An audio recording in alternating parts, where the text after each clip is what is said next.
Communiqué. Il y a quelques semaines de cela, les services de renseignement ont intercepté plusieurs communications entre un individu et des chefs terroristes portant sur des détails des positions des forces de défense et de sécurité intérieure, des volontaires pour la défense de la patrie, ainsi que sur les opérations militaires. Après analyse technique approfondie, l'individu est identifié au nom de Bahari Abdraman et se trouve être un officier des forces armées burkinabè. Il est identifié appartenant au bataillon de justice militaire.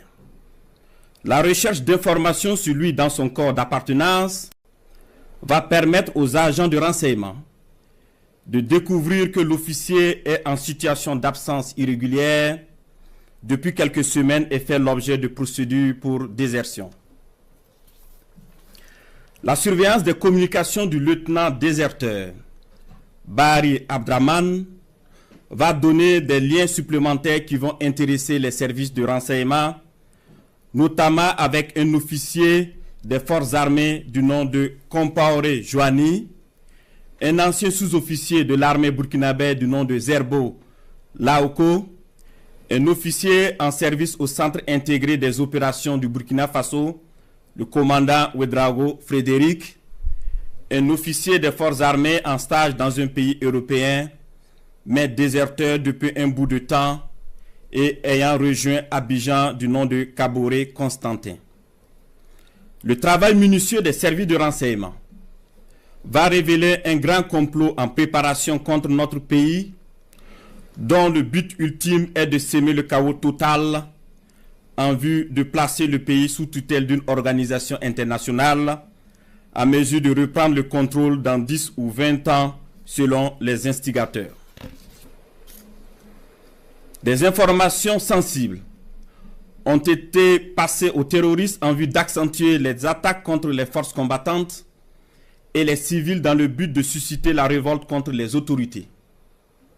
Aussi, d'autres stratégies ont été développées pour désorienter les services de renseignement afin de les amener à faire des arrestations massives au sein des forces de défense et de sécurité intérieure et espérer ainsi créer des frustrations et un sentiment de peur.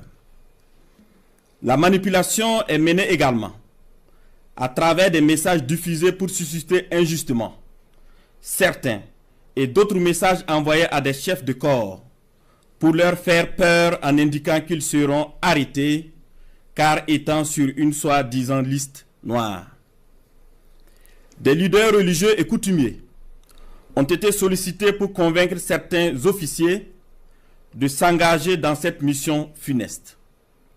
Ce fut le cas malheureusement du capitaine Ouedraogo René David, en fuite actuellement. Dans le même ordre d'idée, des VDP ont été contactés pour démoraliser leurs camarades et de l'argent leur a été envoyé pour cette basse besogne. Tous ces stratagèmes perfides ont été développés dans le seul but de déstructurer l'armée et semer le chaos.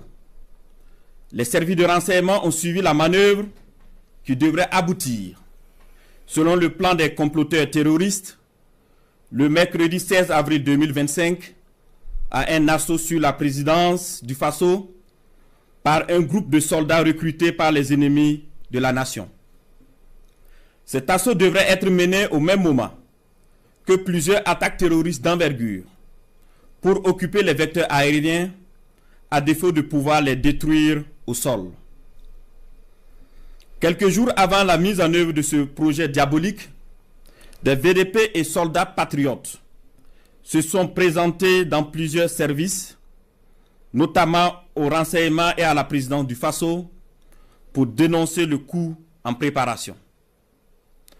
Ces dénonciations se sont poursuivies jusqu'au mardi 15 avril 2025 et ont permis d'arrêter des cerveaux de la manœuvre à Ouagadougou et d'autres en fuite vers la Côte d'Ivoire.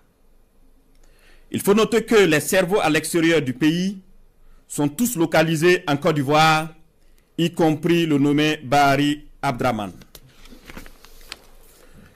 Le complot se poursuit activement depuis leur centre des opérations à Abidjan, avec pour objectif de semer le chaos au Burkina Faso avant le mois de juin. Les services de renseignement poursuivent leurs actions de surveillance et tiendront l'opinion nationale au courant de toute évolution de la situation. Plusieurs autres personnes impliquées sont suivies et assumeront les conséquences de leurs actes le moment venu.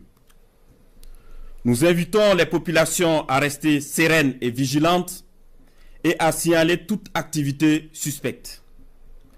Quant aux vaillantes forces combattantes, nous les encourageons à poursuivre leur mission avec détermination tout en restant vigilantes. La patrie ou la mort, nous vaincrons. Face au 7, une autre facette de l'information au Burkina Faso.